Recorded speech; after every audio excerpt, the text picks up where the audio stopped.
Hi, everyone. I'm Justin, and I want to share my story with you of how I came to know Jesus out of atheism. A couple of reasons why I want to share this story is first, because it's the most important thing, it's the most life-changing thing that's ever happened to me, and it's the most important thing in my whole life. And I want others to know. I want others to know what happened.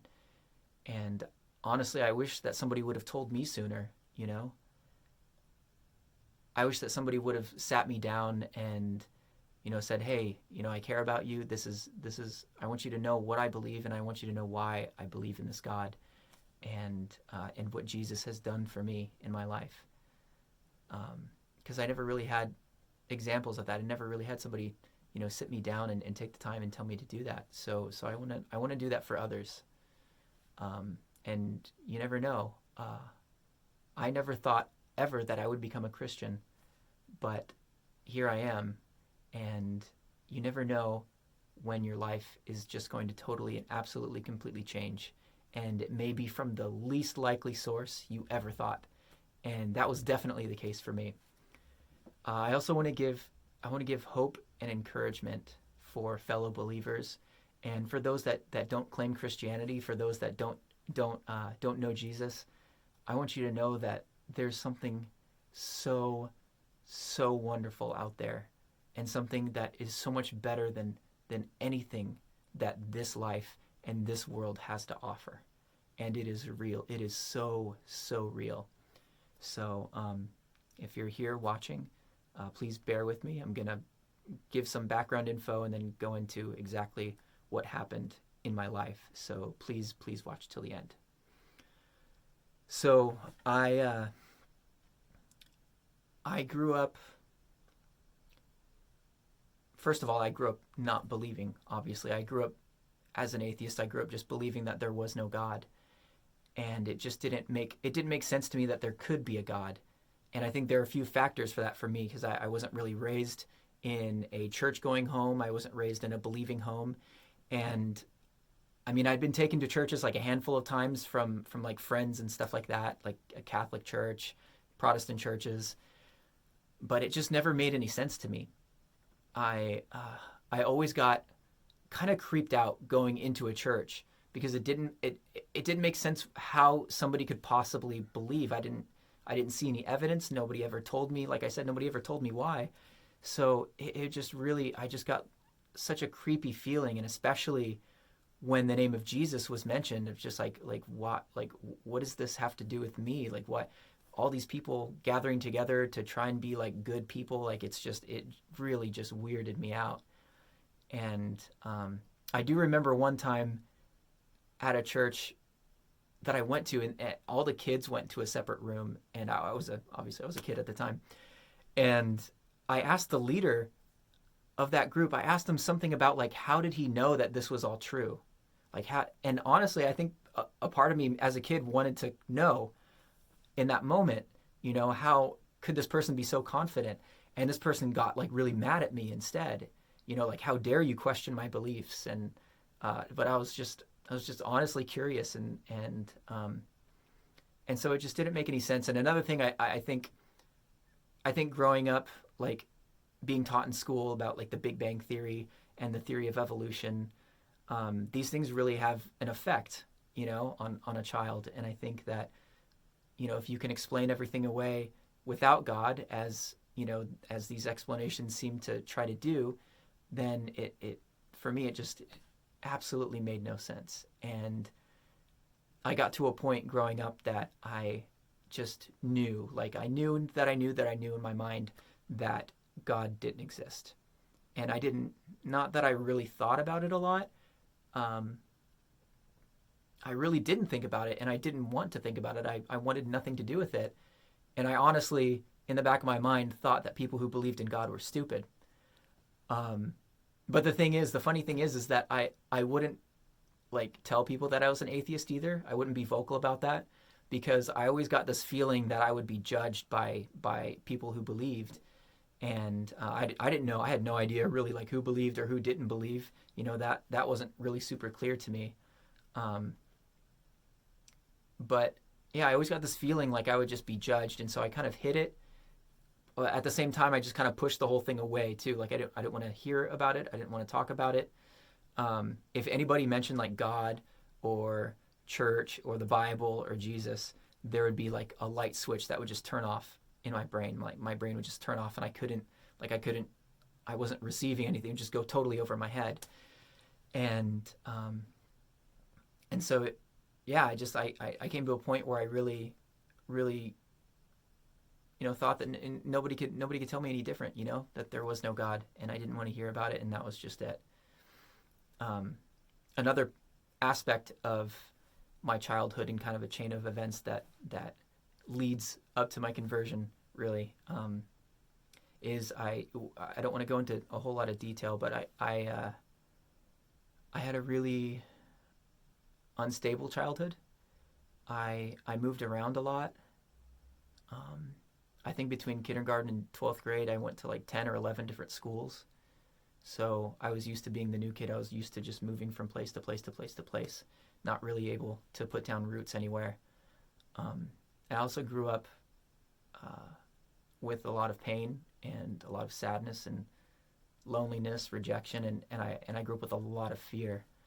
Like I constantly in my home life, I felt like I was living life walking around on eggshells, and so I was constantly afraid and many times just sad and lonely. And as I got older, I think it just got worse and worse. So I would try to fill that emptiness and fill that loneliness and try to feel some sense of like worth and love and everything like that with other things in life. And especially once I got to like middle school and high school, I sought to like get all of my try to find all of my validation and try to find that love and fill that void and that emptiness with relationships. And that just became like I thought if I found the perfect relationship, I thought if I found the perfect girl that I would, I guess, be like rescued, that that sense of rejection, that sense of sadness and loneliness and emptiness would go away. And I always imagined that this perfect girl would come along at some point, and that would kind of be, I wouldn't have to feel the way that I felt anymore. But what really happened instead, kind of throughout my young adult life and everything like that, is I just had heartbreak after heartbreak after heartbreak after heartbreak. And it was so strange because it was always like in almost exactly the same way, like clockwork, like it was the same timing, the same way. And it would be like the same exact situation, but just a different face. And I think it made the issue worse every time, because I always felt like what's going on here? And it hurt worse every time because it was like it was opening up every other past wound, and then it was also like opening up all of that I was feeling, growing up as a kid too. So, it just got worse and worse, and I sought harder and harder. And when I was in high school, I wanted to join the Marines, but I was in a relationship at that time, and I wasn't going to join the Marines because of the relationship. But halfway through my senior year, that was a really bad breakup. And after she broke up with me, I decided that I'm going to join the Marines. And also at that time, that was like the most painful breakup that I had had to that point. It was like nearly unbearable. I didn't talk to anybody for like 2 weeks, I remember. I honestly thought that like life was over for me. And but once I got out of that, and I decided to do what I originally wanted to do in joining the Marines, I also decided that in order to avoid rejection again in the future, that I wanted to like go to the gym a lot and like eat a lot of food, because I was really skinny. I was really skinny growing up, and it's hard for me to gain weight naturally. And so I thought, like, if I bulked up and looked like the guys in the gym magazines, and in Hollywood and everything like that, that I could avoid avoid being rejected again.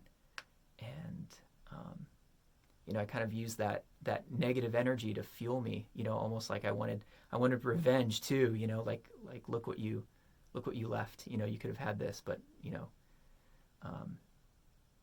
and so that kind of became an obsession in my life, and everything was kind of geared around my body image and how I wanted to look. And so I was constantly always thinking about eating or thinking about working out. And so I started learning like how to work out every part of my body, and going to the gym, and also getting ready to join the Marines. And this absolute obsession carried on into the Marine Corps as well, and into the first few years in the Marines. And then there was a point where I kind of plateaued and I couldn't gain any more weight, and I started taking a weight gainer too. And I remember my friends in the Marines, like we'd be at the gym, and people used to call me Mac in the Marines, and they'd be like, Mac, like, dude, when are you gonna stop? Like, you're so huge already. And I would look in the mirror and I couldn't see it at all. Like I would look and I'd be like, what are you talking about? Like, I'm not huge. But the thing is when growing up skinny, and then being in that environment in the military, and those gyms on bases, all the guys there, they're just trying to lift as much weight as they can, and they're trying to get their arms as big as they can, and there's always somebody that's bigger than you. So it's a never-ending thing. You just keep going and going and going, and you're never satisfied. It's never ending, and then you never arrive, because there's always somebody that has more than you, that can bench more than you, that can squat more than you. So it was just a total and absolute obsession. And all this while, nothing was really getting any better on the inside, but I didn't really want to think about that. I just was motivated by this obsession. And what was really strange is one day I saw what my friend saw. One day I saw it. Like, I remember being in my barracks room, and I walked past the mirror there, and before I saw myself in the mirror, for some reason I expected to see my old self from high school. I expected to see kind of a skinnier version of what I was. And for some reason I identified with that image of myself and thought that was me. So when I saw what I had become, it totally shocked me, and I thought, oh, who is this like Hulk looking person? And this it's just gone too far. And so I made a decision there that I wanted to change the way that I looked. I still was just totally and completely concerned with my body image, but I wanted to look somewhere halfway in between my scrawny self in high school and what I had become in the Marines. And part of what I did to accomplish that was change the way I ate. And I switched over to eating. At first I was eating only chicken and vegetables, totally. But the thing is that before I was eating so much, I was eating all the time. I carried food around in a bag with me all the time, and I was taking weight gainer in between meals and in between snacks, and I was consuming so many calories that even though I was totally getting full on chicken and vegetables, I was starving myself, and I didn't realize it. And part of what happens when you eat all the time, and it was just, I remember it was so uncomfortable. Like my stomach felt so full all the time, and my taste buds were like, they were turned off because my body was like always full, so my taste buds weren't like reacting to food. So it was like it was a chore to eat. And I was known for like never eating desserts or snack food or like really anything unhealthy anyway, and it was easy to do that when I was always full. But after I started eating only chicken and vegetables, I remember one day I had a cookie, and I was with like some family and stuff, and that was like really different. I was like, whoa, I haven't wanted something like this in a really long time. And then I wanted another one, and I remember one of my family members kind of like looking over, like what's going on here? And I remember like feeling really ashamed in that moment, because I had prided myself in being the person that doesn't eat dessert and didn't eat unhealthy. And so I remember feeling like a lot of shame, but like the cravings were still so strong. So I remember I just wanted to eat more and more junk food. But I remember after that I was like, okay, like I'm never doing that again. I'm just going to go back to eating strict. And I could only do it for a while, because I didn't realize I was starving myself. And even though I started learning more about nutrition after that, I was working on getting my personal training certification, so I was learning about nutrition. I remember I was on like a meal plan at the time, but even then I still didn't realize like how many calories like I really need just to kind of maintain a normal weight. So I was still starving myself, and I just started eating more junk food after long periods of not eating any. And I didn't know what to do. I tried so hard to stop doing that. And I remember one time it was like this voice in the back of my head that was telling me, you could just throw it up, like tons of people do that, that can take care of your problem there.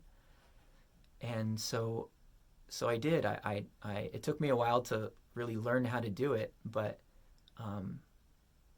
what's kind of sad is that I used to make fun of people that had eating disorders, and then I got an eating disorder myself. I became bulimic, and it really, really quickly got out of hand. And it was scary for me because it was the first time that I really felt that I didn't have control, that this thing like had me in bondage and in slavery, and I couldn't do anything about it. I didn't have enough willpower. Every single time I'd be like, okay, never again. And then I just do it again within a matter of a week or two. And it was really scary because I've never had that loss of control before, that something totally overpowered me.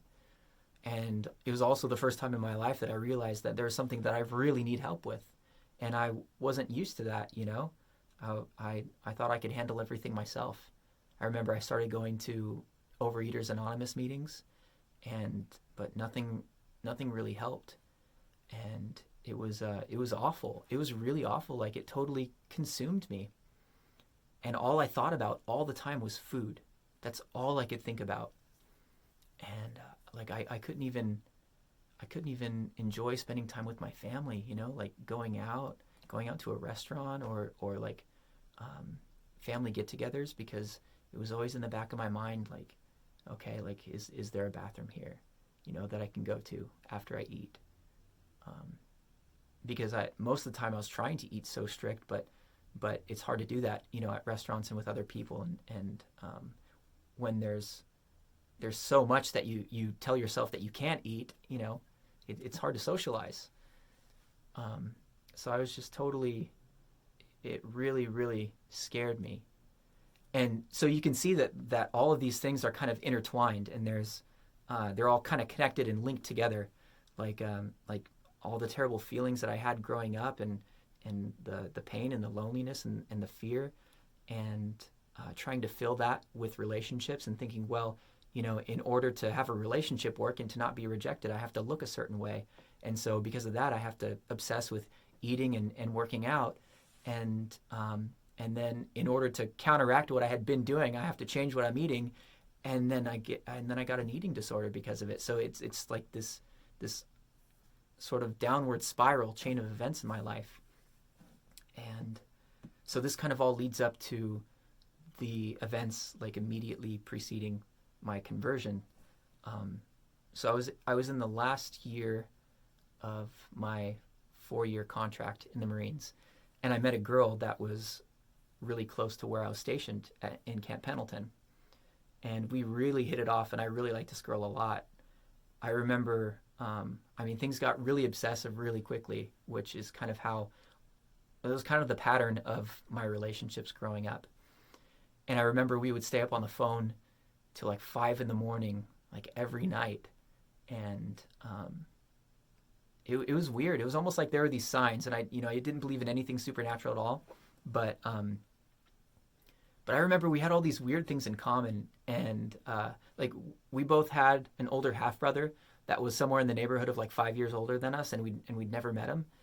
And we both had invented like the combination of hot Cheetos and cream cheese at our high school, and then got everybody else doing it too.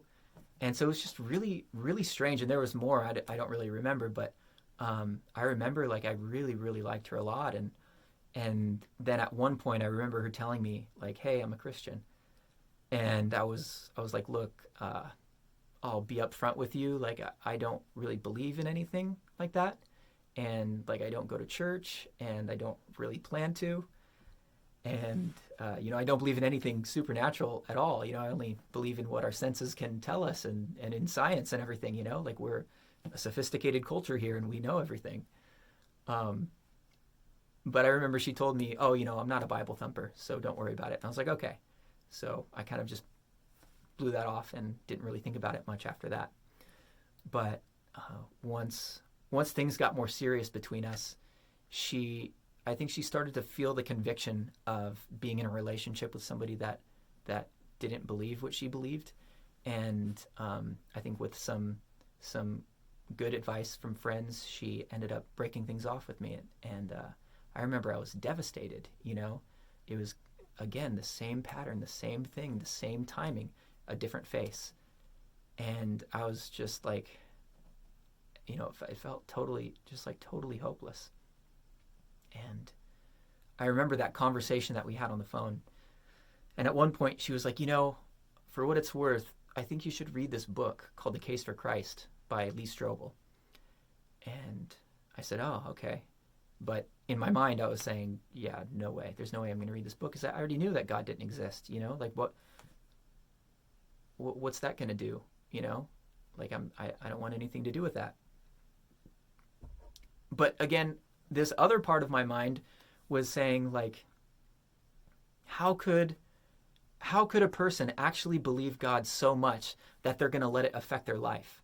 Like, how is she going to break up with me and make this decision that she maybe doesn't even want to make because she believes in God? How is she going to let God dictate her life, and prevent her from having, things that she wants or whatever, or go after things that she wants? And that really frustrated me. I remember feeling so frustrated. Like, why does this have to end just because she believes in God? That's so silly. And I remember, not for any good reason, not for noble reasons or whatever, like part of me was just so frustrated that I wanted to like go on this religious journey, and, I imagine myself talking to people of all types of faith and asking them, like, why do you believe? But more like out of self-pity and selfishness than anything else, kind of like, look at this poor guy, look at this poor hopeless romantic who, here's the one that he can't have, and he's doomed to forever try to make sense of it when it's never going to make sense, and nothing is ever going to change. And I thought that I was, going to be doing this thing for years and years until I finally felt like not doing it anymore. But instead I ended up at a Barnes & Noble. I mentioned that I was studying to be a personal trainer. And so I had the take-home material, and I would go out to this little cafe at a Barnes & Noble in Oceanside, and I would just read just to be around other people. And so I remember going to Barnes & Noble one time, and I was reading so much. I was really trying to go through this personal training course really, really quickly. And my work schedule was like really rough too. So I was just, at one point I was just done. I was just totally brain cramped. And I was like, okay, I need a break from this. And I closed the book, and I remember I had this thought like, oh, that book that she mentioned might be here, and I could go and find it and start to read it, and it's not going to cost me anything. And so I did. I went and I found the book, and I came back and I opened the book and I started reading. And the way that Lee Strobel starts off the book, the way he opens up the book in his introduction, I think is really clever. Because he was an investigative journalist with the Chicago Tribune for 30 some odd years, and also like a legal affairs editor. And he eventually tried to disprove Christianity because his wife became a Christian, and he was really upset about that. So he tried to use his expertise to disprove Christianity. And after about 2 years of really searching the evidence and what's out there, he came to the conclusion that it takes more faith, more blind faith, to continue to be an atheist than it does to believe in Jesus. And so in his introduction, he talks about a court case that he was involved with with the Chicago Tribune. And this is what they call an open and shut case, where you open the case and the evidence is so strong in one direction that you don't need to take another look at it again, and you just close the case. So there was this open and shut case. A guy shot a cop, and he confessed to it, open and shut. So he gets a call from a guy who I guess is an informant, and this guy says, "Hey, open up this case again." And he says, "Why would I do that? It's an open and shut case." He says, "Well, I got this information here. I got this little extra piece of evidence, and with that piece of evidence, that case was just totally blown totally open, and the whole case was flipped upside down. And when all of the evidence, the complete total amount of evidence, was taken into account, and it was searched thoroughly, what started out looking one way ended up being completely opposite. And so he uses that experience in his life to ask, what has been your search for what you believe about life and about God or about no God? Has that been an open and shut case for you? Or have you really taken time to search the evidence in what's out there? And, if I was honest at the time, I'd say, well, I haven't really done a search because I already know that God doesn't exist. So why would I need to search for any evidence if I already know? And what's interesting about the book is that every chapter of his book after the intro is a classification of evidence that they use in the court of law. And so that's why he calls it the case for Christ, because it's exactly like a court case. The evidence that he presents is the same type of evidence in the court of law. And so he puts the reader in the juror's seat, and he says, okay, you're in the jury now. So as a juror in the court of law, you have to swear that you have no biases, that you have no preconceived notions, that you have no prejudices in this case. And you just have to take the evidence as it comes, and based solely on the evidence, you have to come to a conclusion. And I definitely also had some biases and some preconceived notions and some prejudices. But I had this thought, and I think this was really important at the time. I had this thought, there have been things in my life that I thought I was right about, but I ended up being wrong about.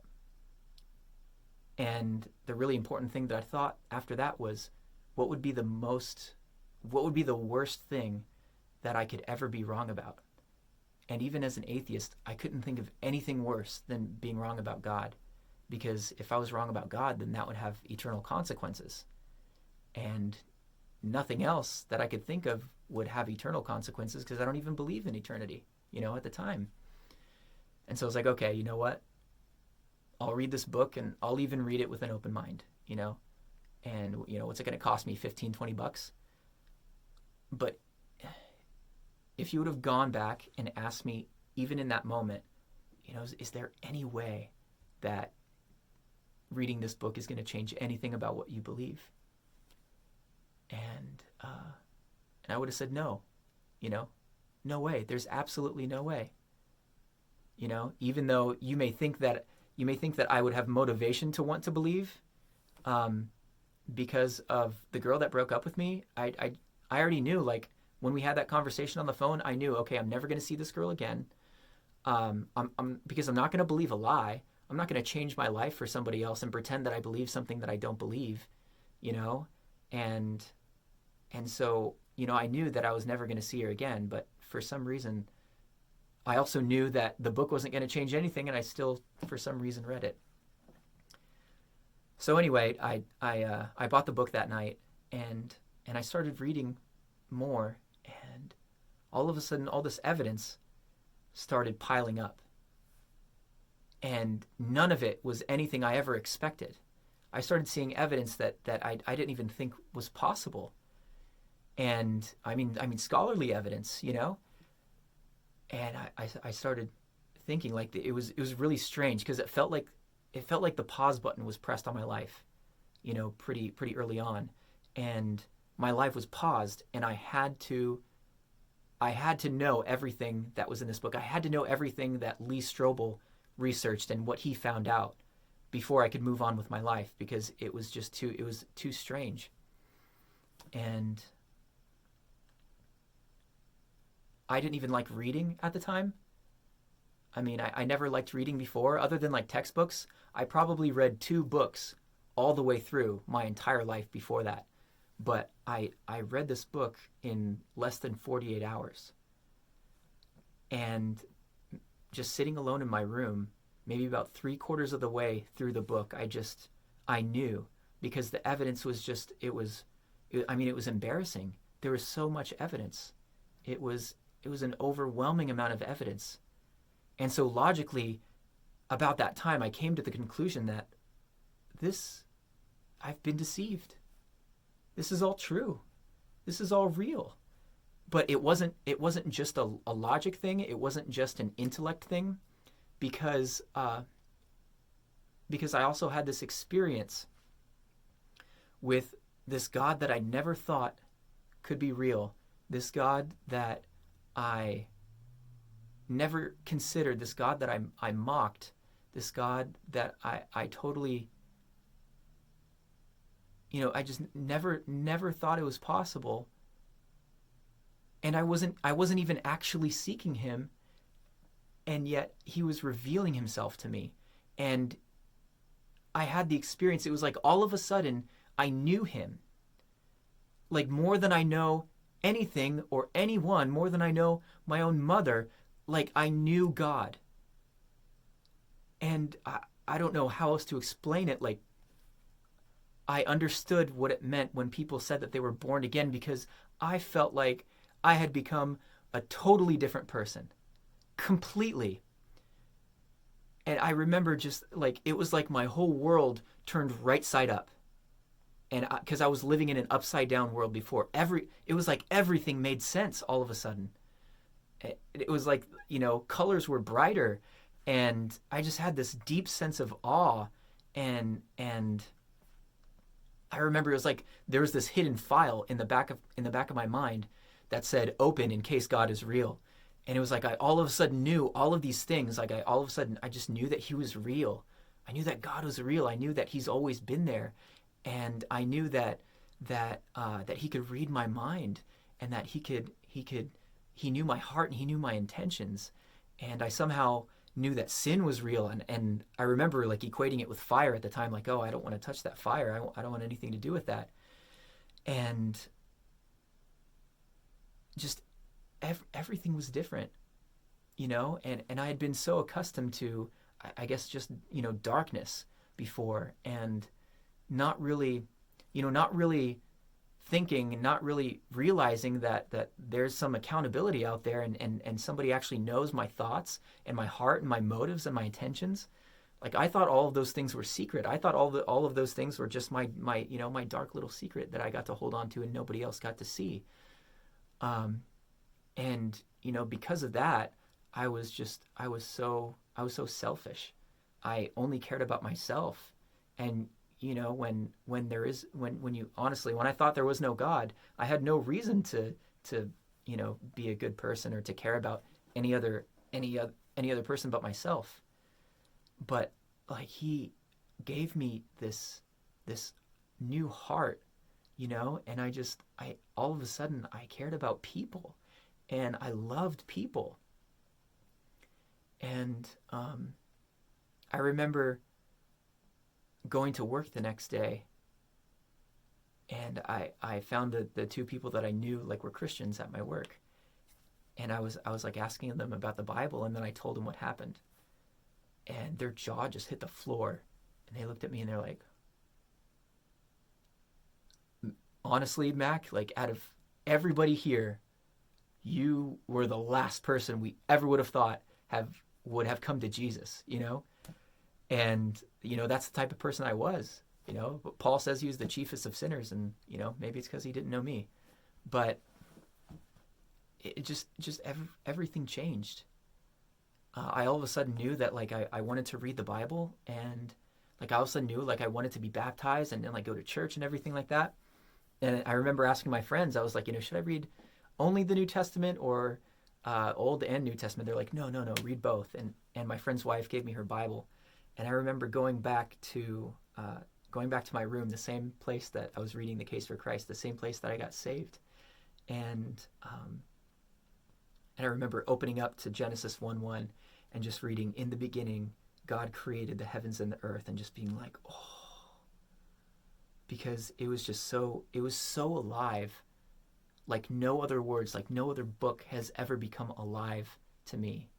And the Spirit just made it so real, and God's word is powerful and living and active. And I loved it. I couldn't get enough of it. And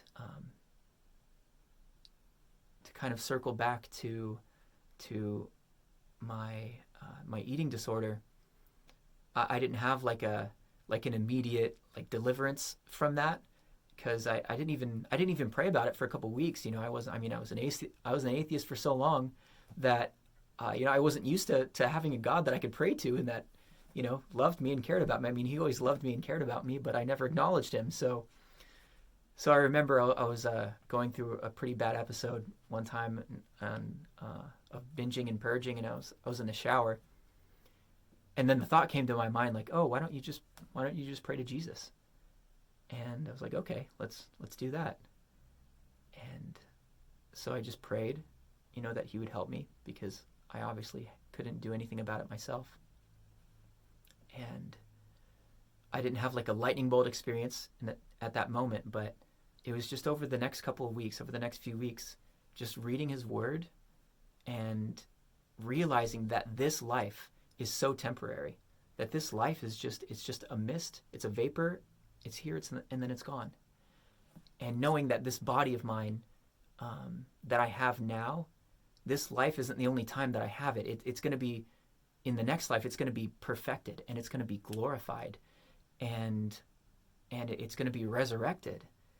And so just being renewed in my mind through his word and through his truth, he completely set me free. And I never had the urge ever again to throw up food.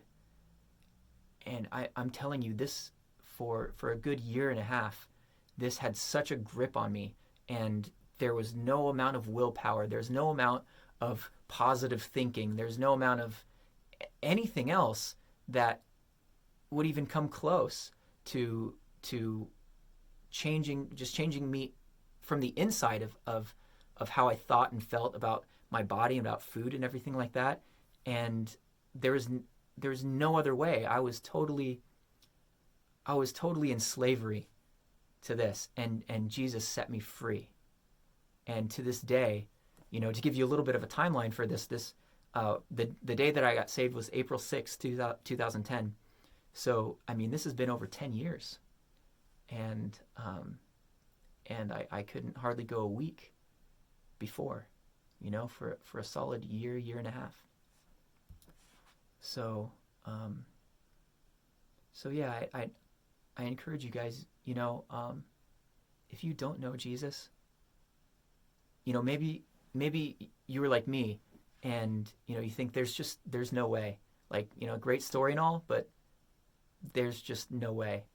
And maybe you would ask yourself the same question that I asked myself, and think to yourself the same thing that I thought to myself, like, maybe there's things in my life that I thought I was right about, but I ended up being wrong about. And what would be the worst thing that you could ever be wrong about? Isn't the same answer that I had? Wouldn't being wrong about God be the worst thing you could ever be wrong about? And is it worth being wrong about that? Is it not worth taking some time to really search into this? Because wouldn't you want it to be true? I mean, if it were true, wouldn't you want it? I mean, if Jesus really, if God really came down into the person of Jesus and lived and taught and did miracles and lived a sinless life, and died on the cross to forgive you all your sin and was resurrected from the dead to give us the assurance of being resurrected and have eternal life, like, wouldn't you want that to be true?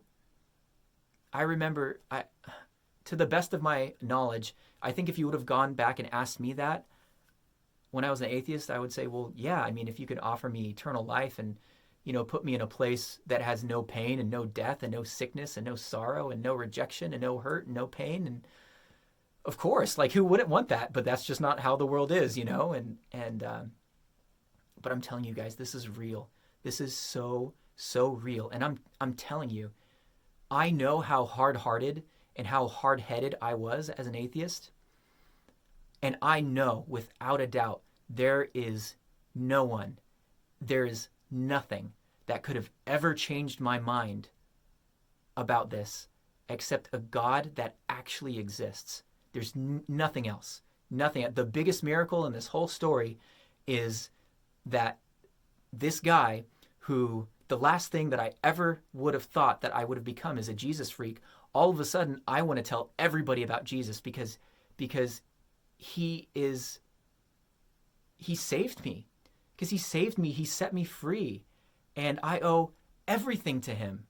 And I count everything else as being rubbish and garbage and lost. Everything else is trash compared to knowing him. And there is no other way that a hard-hearted atheist can all of a sudden, I mean, it was like that. There's no other way other than a God that actually exists. And, the book that I read, there's so much great evidence out there. I really do recommend reading it, if you're interested at all. But, I don't think you need to read it because there's a living God out there. And, even if you're thinking, God, there's no way.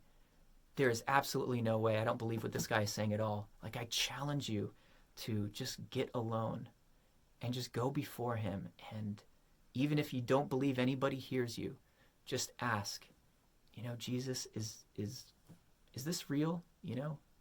Is what this guy's saying, is this true at all? Because if it is, I'd want to know. I'd want to know if I need you and I need your forgiveness and you can offer me eternal life. Like, I'd want to know, because honestly, who wouldn't? And I believe full-heartedly that he will make it known to you, that he will reveal it to you one way or another. And what's beautiful is not everybody comes to Jesus the same exact way. It's not, like, it's not like, not everyone has to do it the same way that I did. Not everyone has to read, the Case for Christ, but, I just want to encourage you guys, like, God loves you so much. He is in love with you, and he loves you so much, and he wants to be in a relationship with you so much that he gave everything that he had. It cost him everything. See, because the Bible says that the life is in the blood. So when God came down as a person, as a human being, and shed his blood for you, he was giving up. He was shedding the very life of God, the most valuable, the most precious thing, most infinitely valuable thing. God's very life was poured out to buy you, to save you, and to redeem you. That's how much he loves you. He couldn't have paid a higher price for you. And so so that's my story, and I'm sticking to it. Guys, I'm convinced that this God doesn't want to be known by intellect. He doesn't want to be made known in your life because you're so smart. He doesn't want to be made known, because you're so rich or so famous or whatever. He wants everybody to know him. And that's what's so beautiful about this message. Anybody can understand it, that God came down as a person, that he lived a perfect life, that he taught, did miracles, that he died for our sin, and that he was resurrected from the dead. Everybody can understand that. You don't have to be super intelligent to understand it. And you don't have to be rich. You don't have to be famous. You don't have to be all of these things. In fact, I think these things can be hindrances in knowing him, because there's a God out there that wants everybody to know him. So if through your intelligence it doesn't make sense to you, that might be the thing that's holding you back. Because it says in the Bible that God opposes the proud, but gives grace to the humble. So, a lot of people say, that's good for you, that you found your way, that you found your truth. But this isn't my truth. This is the truth. This is the only truth. We are all going to stand before him, and Jesus said, I am the way, the truth, and the life. And nobody comes to the Father but through me. And a lot of people say, well, that's great that you came to a point of desperation in your life, and you had to reach out for the crutch of religion. But that's not the case at all. That's not what happened by any stretch of the imagination. Because God opposes the proud but gives grace to the humble, the fact that people get into desperate places in their life and maybe are brought to a place of humility, that people are finding God and being completely transformed in those states, that more proves that God's word is true, and that this is the type of God that is really out there. And so I encourage you guys, just, humble your hearts, even if you think there's absolutely no way, because he is the way. And a lot of people also ask me about, I finished the story and people are like, well, what about the girl? Like, you became a Christian again, so what happened? So I'll tell you what happened. What happened is absolutely nothing. Nothing happened. I think we met one more time, and there was like a healthy skepticism there, because you break up with this guy because he's not a Christian, then all of a sudden he turns around and says, I believe, a couple days later. It's got to be a little, I'd be reasonably skeptical about that. And I think eventually took a while for her to, come to, truly believe that, wow, this is like the real thing, but like, we never got together, we never dated again. And I'm glad that it happened that way. And if you're out there watching, thank you. But I'm glad that it happened that way, because I don't want anybody to be able to say, well, you just converted to be with her. You just converted for a relationship, because it's been over 10 years. And Jesus is still the best thing that's ever happened to me. I found something so much better than what I thought I wanted. I found the best thing. They say that the gospel, it means good news. This isn't just good news. This is the best news. This is the best thing that you could ever hear. And I think for many of you watching that, this is the best thing that you've ever heard. And this may just be the most important thing that you've ever heard in your entire life up to this point. And I believe that the Holy Spirit is reaching out to you and tugging your heart in a way that that no one or no thing or no person ever has before. And I can't do that. I can't take any credit for that, because I'm just a imperfect person that relies on Jesus, but he can. And so I encourage you guys, give your life to him. Make him the Lord of your life, and you'll never regret it. Things aren't always going to be easy. Things definitely won't always be perfect. And at times you people may try to harm you because of what you believe. People may try to persecute you or ridicule you or make fun of you because of your faith in Jesus. But that's the time that we rejoice, because we know that our reward in heaven is great. So I'm going to leave my email in the description of the video. I'd love to talk with anybody about this more, and especially if you don't really believe or you're not really sure, and you have any more questions or anything like that, I'd love to chat with you guys. So yeah, thank you for, wow, this is a really, really long video, but thank you for putting up with me. Thank you for putting up with this long video, and yeah, God bless you guys. Bye.